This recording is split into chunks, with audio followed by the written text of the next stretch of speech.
All right.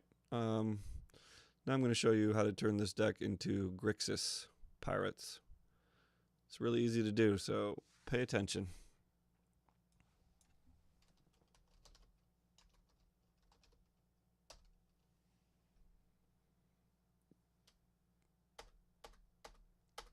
You jam 4 lightning strikes in it.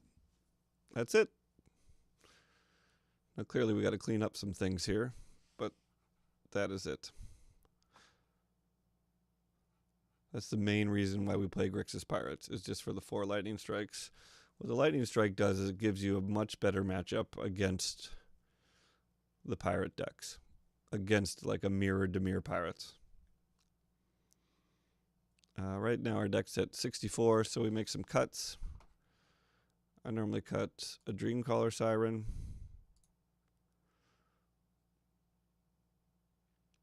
definitely 1 Rune Raider, maybe 2.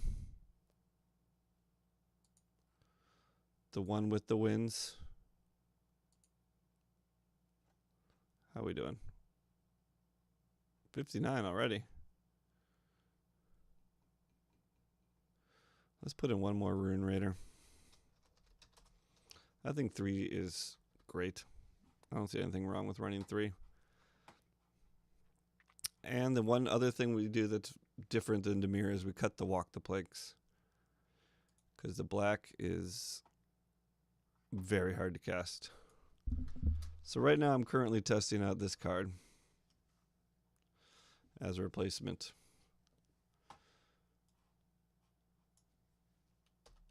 Perilous Voyage. It's decent. It's a 2-drop instant, which fits really well with our deck, because that's what Lookout's Dispersal basically is. So you could have both held up, and then depending on what happens, you could choose which one to play. Also, Opt is a 1-drop, so you can hold open a 2-drop. You lots of times with Siren Storm Tamer, you're already holding open a land. Lightning Strike is a 2-drop. There's lots of reasons to have 2 open land. And so this card is pretty nice. It gets rid of any non-land permanent. That's pretty good. That means things like Treasure Map, things like Search for Azcanta. You can put all that stuff back in their hand before it flips into a land. Also, it works really well on Charging Monstrosaur. And the like. This change of Lightning Strike, though, dramatically changes the mana. So we did 2 things to dramatically change the mana. We put in 4 Lightning Strikes, and we took out 2 Walk the Planks. Now, as you can see, for our black, it's all just pirates. We have no black spells. Hostage Taker, Rune Raider, Kite Sail, and Fathom Fleet Captain. And what that means is those unclaimed territories come in super handy, and we can actually end up cutting tons of swamps. And the way we do this is we go back to 4 Dragon Skull Summits.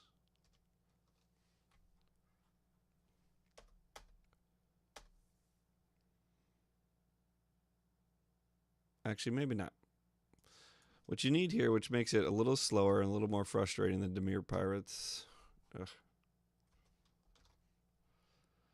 is you need to play 4 copies of Highland Lake. All your spells are either blue or red.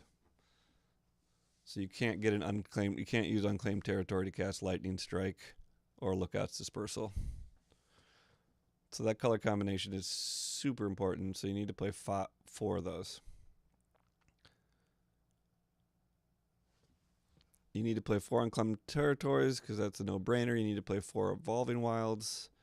That's also a no-brainer. Now you can go down to 1 swamp for the Evolving Wilds. How are we doing on lands right now? 28 lands. We need to go up Couple mountains so we can cast our lightning strikes early.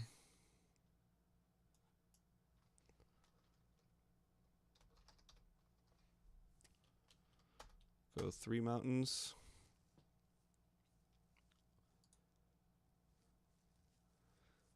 And because you don't need black, the Drowned Catacombs and Dragon Skull Summits are only okay. But I think since you're playing 3 colors, you should play all 4 of them and get as much fixing out there as you can. This deck generally comes out a little slower than Blue-Black Pirates. Sometimes you don't have a great play turn 2 or a play, or sometimes you're playing your Siren Storm Tamer on turn 2 instead of a 2-drop like a Kite Sail Freebooter.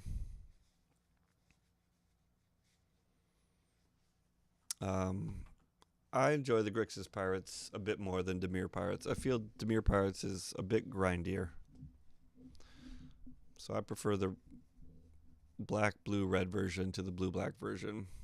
If I had to enter a tournament right now, I'd probably play the blue, black version.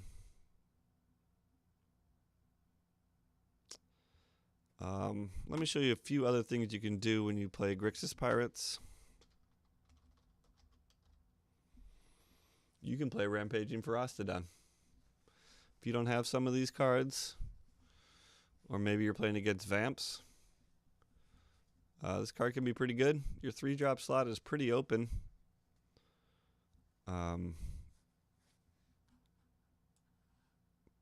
It's definitely worth thinking about, especially if you need to fill out your deck.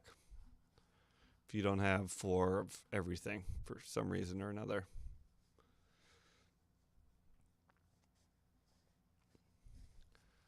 Another shout out, a card I play now in my deck because I don't have all the cards. Dire Fleet Captain. This card's pretty decent. If you start with the Siren Storm Tamer and the Kite Sail Freebooter, this guy's a 4/4. It's not easy to block on turn 4. Or turn 4.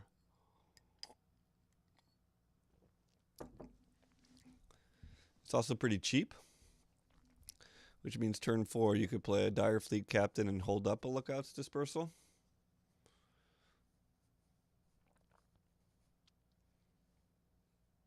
I don't know. It's a great card for One with the Wind.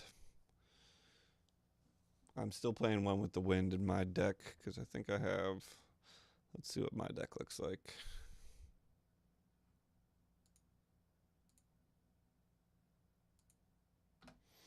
I do not have very many Fathom Fleet Captains. And so to fill up that 2-drop slot, I use Dire Fleet Captains. And it seems to work out pretty well. We have 29 lands? Okay, so we need to cut that.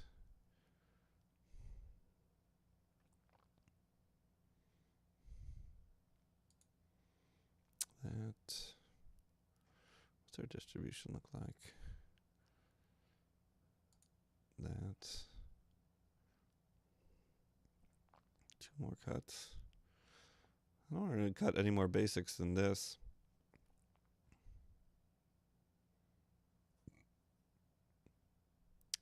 I think blue spells are a little more important than being able to cast red spells. Like being able to cast Opt, Lookout's Dispersal, Perilous Voyage. All seems a bit more important. Plus, we're playing the Dreamcaller Sirens, which are double blue. So it's just a little better to be in favor of blue here, as you can see from the pie for sure. And there we are. I think this is what my deck looks like right now. I may still be playing a One with the Wind in here. Though I really like the way this looks right now. Should probably switch it to this. Still playing around Perilous Voyage.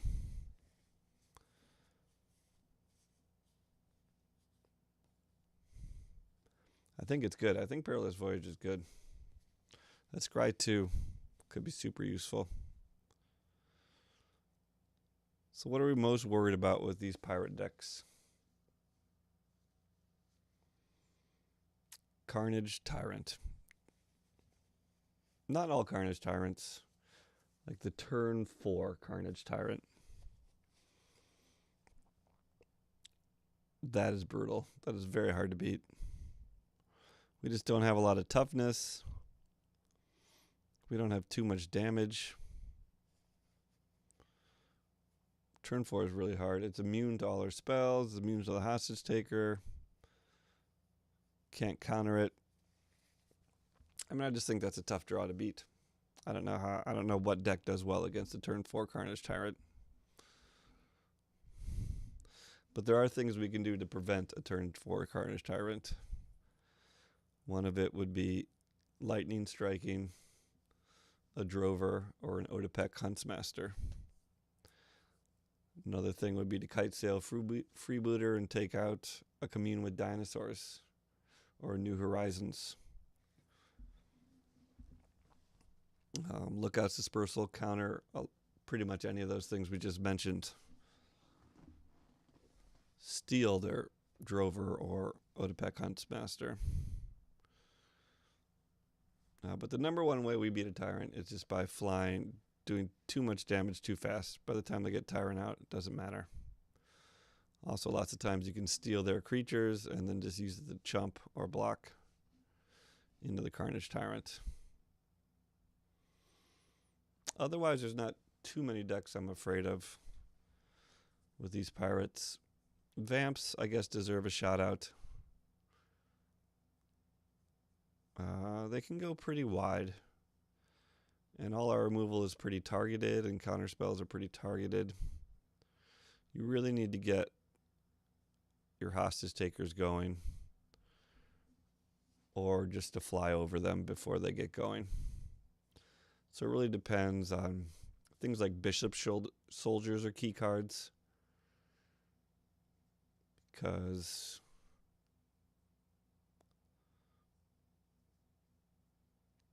they gain life. And in this game, you really want to slowly whittle away. That turn 2 Storm Tamer hit is important. I've definitely gotten Xaxes many times. And you got to keep chipping away with your flyers while dinos or vamps develop the ground game. Adanto Vanguard's also a headache. The blue-black deck is probably better against vampires, but you cannot lightning strike an Adanto Vanguard. You just can't. Unless they're at 4 or less life. And then you can pretty much just lightning strike to the face anyway. But this card is rather difficult to deal with it. Ideally, you'd like to counter it or steal it. But that's where I think Perilous Voyage could come in handy. Oftentimes I've done things like opponent is attacking with Adanto Vanguard. You block with something. Then he triggers paying 4 life to give it indestructible. And then you Perilous Voyage it. So they take 4 damage and they still don't do damage to you. And because of the way priority works, you always get the last decision in that regard. Another thing you can do is Siren's Ruse. You have a blocker. He pays 4 life to give it indestructible, and then you Siren's Ruse your blocker and disappear. Like, you have to do... Against vamps, you do crazy stuff like that all the time. Like, you block the life linker with the Hostage Taker. And then Siren's Ruse the Hostage Taker so it gets no life link. Steal the other attacking creature like the Adanto Vanguard. And then play it out next turn. You got to get a little tricky. It's a bit of a scrap against vamps. Merfolk. I don't see Merfolk beating this deck. I had my problems when people do the same thing with One with the Wind. If you get that on a Communist speaker turn 2, you're pretty good to go. That's a little hard to beat. That's when I guess blue-black would again be better because you at least... Nope. Yeah, that's a tough call. I guess Grixis is better in general against Merfolk because you're not running Walk the Plank, which is just a dead card against Merfolk. But at the same time, you got to watch out for the 4/4s and your Lightning Strikes not being good either. But generally, everything starts smaller than a 4/4, so you can just strike it before it gets big enough.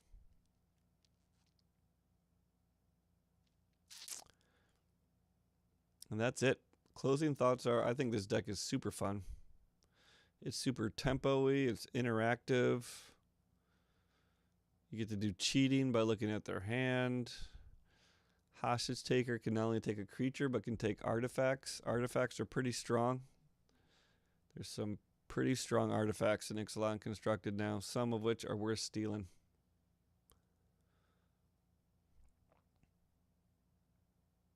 The card advantage is good. Like, I know a lot of people play Chart the Course in their Pirates deck, but I don't think there's room for it. I don't see a spot for it. I think it's a good filler card if you don't have some of these cards we listed. But I don't think it's better than Opt. And I don't think we have room for, like, even more draw spells. We're already down to 3 Opt.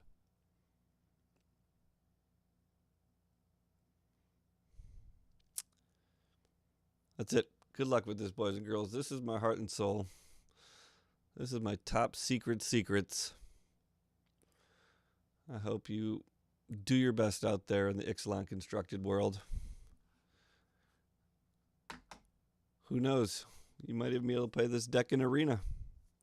They have the same cards. Anyways, you guys have a happy holidays and a Merry Christmas. And if that offends you, I'm sorry.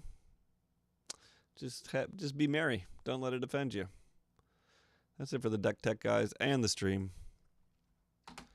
I'm going to go play